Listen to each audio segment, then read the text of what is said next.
Olá, gente querida do coração verde e amarelo. Acompanhe mais uma edição imperdível do seu jornal.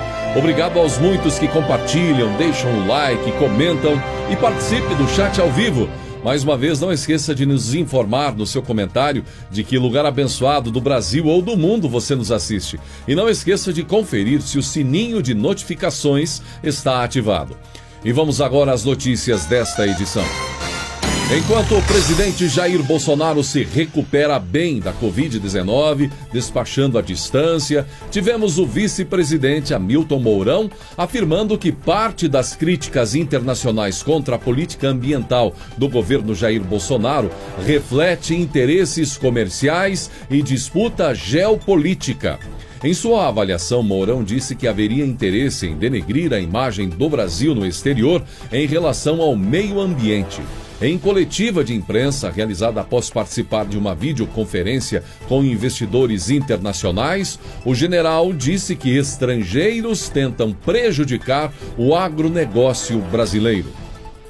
João Dória, governador de São Paulo, criticou a postura do presidente Jair Bolsonaro em incentivar o uso da hidroxicloroquina no combate ao coronavírus. Dória disse que a hidroxicloroquina não tem eficácia comprovada cientificamente. Esta é a visão do Centro de Contingência. Por unanimidade, os 19 médicos especialistas, entre eles epidemiologistas e estudiosos, não recomendam o uso indiscriminado ou distribuição da cloroquina e hidroxicloroquina. Dória afirmou que o que vai salvar vidas no Brasil não é a cloroquina, mas uma possível vacina. Há estudos que indicam que a cloroquina não tem o efeito desejado ou a expectativa de cura, feitos na Inglaterra e Alemanha, reproduzidos no Brasil. Lamento que Bolsonaro siga insistindo que a cloroquina salva vidas. O que vai salvar vidas é a vacina. Outro que comentou foi Rodrigo Maia, da Câmara dos Deputados, afirmando que o presidente Jair Bolsonaro não deveria recomendar medicamentos para a população tratar a infecção por corona. Eu não acho que o presidente, nem eu, nem ninguém deve ficar tratando de qual remédio orientar a sociedade a tomar. Isso é questão da área médica e é até grave que o presidente trate desse assunto. A gente não deve tomar conta daquilo que não cabe a cada um de nós, principalmente nessa área da medicina, que é uma questão muito séria e que precisa ter mais cuidado por parte de todos nós que somos agentes públicos. Esse tema é muito delicado. Um político que não é da área médica, ele e eu, nós não temos direito de tratar de medicamentos, do meu ponto de vista. Da mesma forma que há esses comentários, há outros. Inclusive, depois dessa publicação dada ao que o Rodrigo Maia disse pela rede social Twitter, vários questionamentos sobre o que de fato é grave. A corrupção é grave e uma série de outras recomendações ao senhor presidente da Câmara dos Deputados, Rodrigo Maia, recomendações feitas por brasileiros através da rede social. É grave que chegou aí a liderar os posicionamentos no Twitter ainda nessas últimas horas. Então, tem muita coisa grave realmente neste país. Agora, enquanto Rodrigo Maia fala isso, João Dória fala da mesma forma, há outros que não concordam com Dória e com Rodrigo Maia. Inclusive, estudos e profissionais. Da mesma forma que alguns não apontam a eficiência, a eficácia, há estudos e profissionais que apontam a eficácia e recomendam o uso. E, principalmente, pacientes que foram tratados com hidroxicloroquina. O apresentador da Rede TV, Siqueira Júnior, comentou sobre o fato do presidente Jair Bolsonaro ter contraído a Covid-19. O apresentador também foi acometido pela doença causada pelo novo coronavírus e se recuperou utilizando hidroxicloroquina. Siqueira recomendou que o presidente faça uso da cloroquina, mesmo que não existam estudos científicos que comprovem a eficácia do medicamento. Aconselho cloroquina porque resolveu.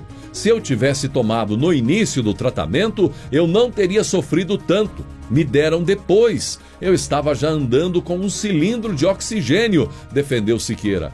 Outros integrantes do programa questionaram se a afirmação poderia ser considerada irresponsável.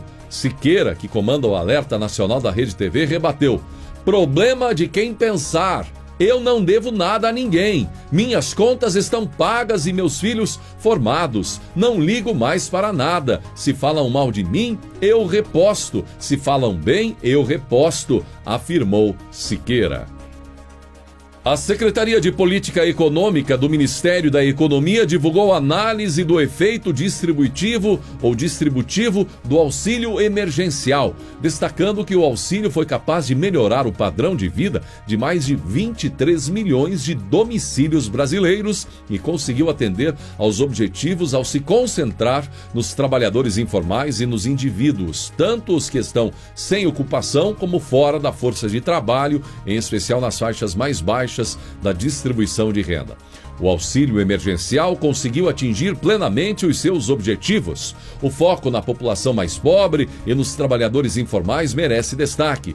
Muitas famílias tiveram sua vida melhorada pelo auxílio, permitindo a adoção de práticas voltadas à prevenção contra a Covid-19 e a elevação do seu padrão de consumo, afirmou o subsecretário de Política Fiscal, Éric Figueiredo. A nota destaca ainda que, em termos de renda absoluta, o auxílio elevou a renda das famílias mais pobres a padrões que superam os limiares de extrema pobreza e pobreza no Brasil. Os dados mostram que mais de 93% da renda dos domicílios mais pobres foi oriunda do auxílio e que a medida é fortemente concentrada nos 30% mais pobres da população brasileira. Não há dúvida alguma que o auxílio emergencial fez toda a diferença neste momento crucial para as famílias brasileiras. Enquanto vemos os municípios, os estados responsáveis, de acordo com o STF, por tomar medidas de contenção da pandemia, o governo federal está claramente presente na vida do povo brasileiro, sobretudo dos que mais precisam, através desses recursos. Fundamental, sem dúvida alguma. E há aqueles que criticam, da esquerda, da extrema imprensa, dizendo que o governo federal não fez nada. Ora, gente, é de conhecimento de todos. O STF delegou, garantiu que estados e municípios são os responsáveis pelo enfrentamento à pandemia. E cabe ao governo federal fazer a sua parte, diminuindo o sofrimento, os desafios, a dificuldade, sobretudo na questão econômica, já que em muitos estados e municípios do país a economia literalmente parou. E o governo federal fazendo a sua parte com bilhões e bilhões de reais. Então é fundamental esse reconhecimento. Embora, é claro, como alguém já disse, não vamos ver esse reconhecimento na Globo de forma alguma, nos portais extremistas aí que estão centrados em atacar o presidente Jair Bolsonaro, defender a política tucana, a política esquerdista e condenar o conservadorismo no Brasil. Não vamos ver nada em defesa às políticas, sem dúvida alguma, do governo federal, sobretudo quando se fala no governo Bolsonaro. E viralizou na internet a afirmação de um pré-candidato a vereador pelo PT em uma cidade do interior do Rio de Janeiro. Em um discurso por vídeo nas redes sociais, o petista promete fazer muito e roubar pouco. A gente faz parte de um partido que tem história, um partido grande, o maior partido da América Latina, que é o PT. E ele continua: nós não vamos abrir mão dos nossos princípios. Quais são os nossos princípios?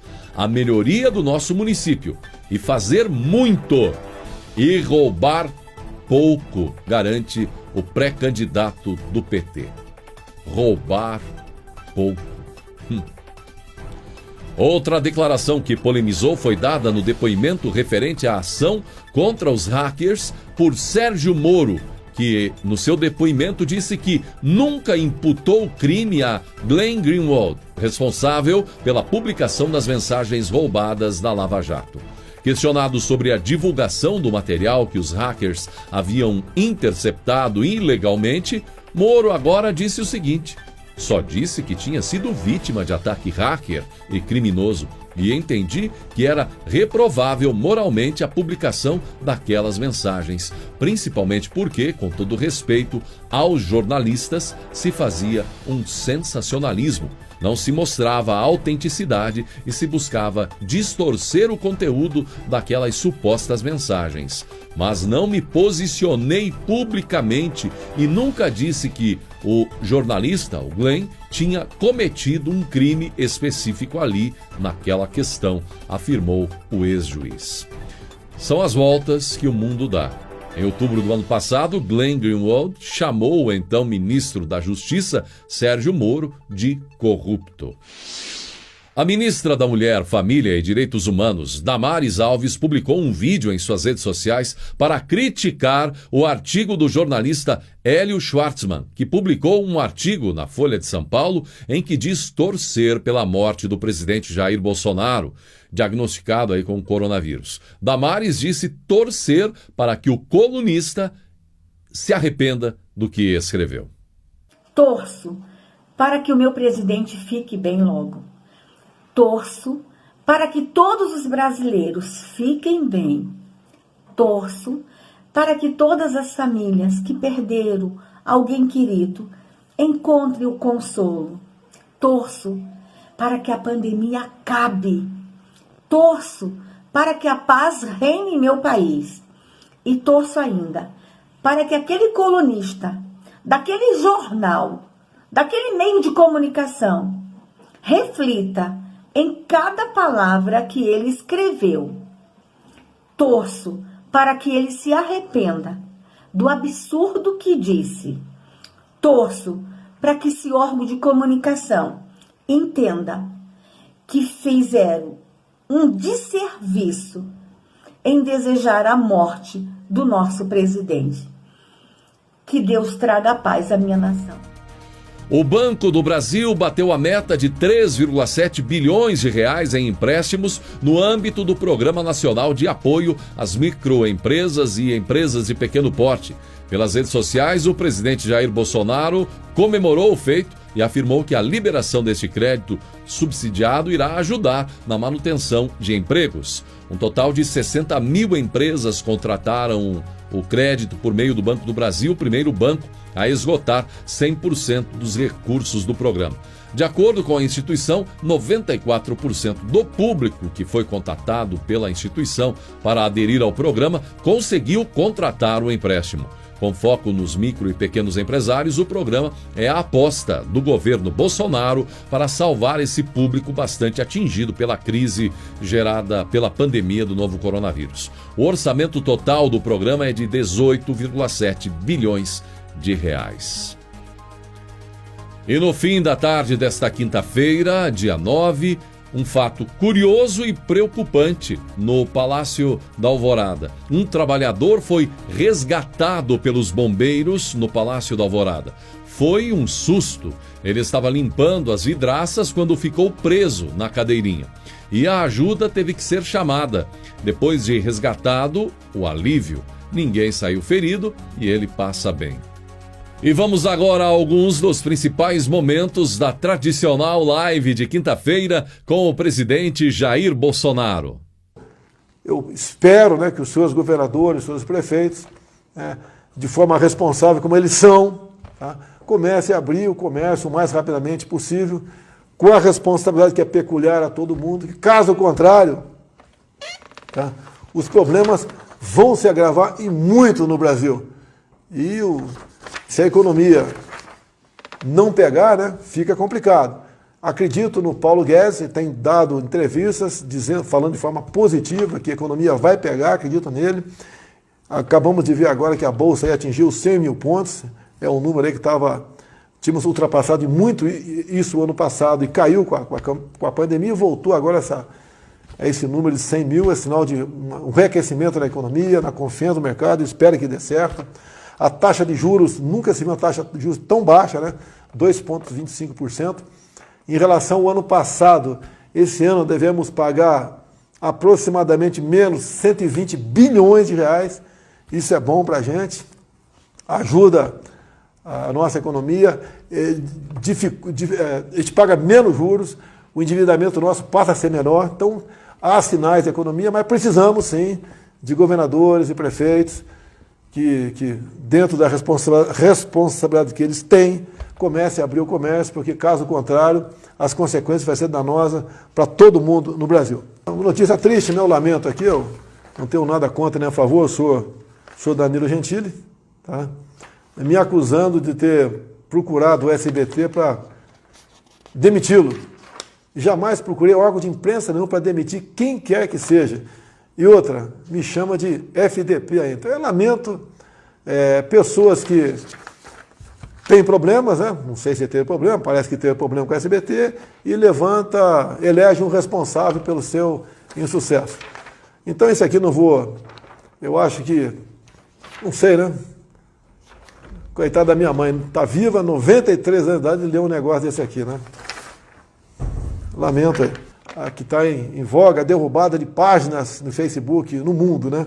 No Brasil, sobrou para quem? Para quem está do meu lado, para quem é simpático a minha pessoa, e parece que a esquerda fica aí posando de moralista, de propagadores da verdade, etc.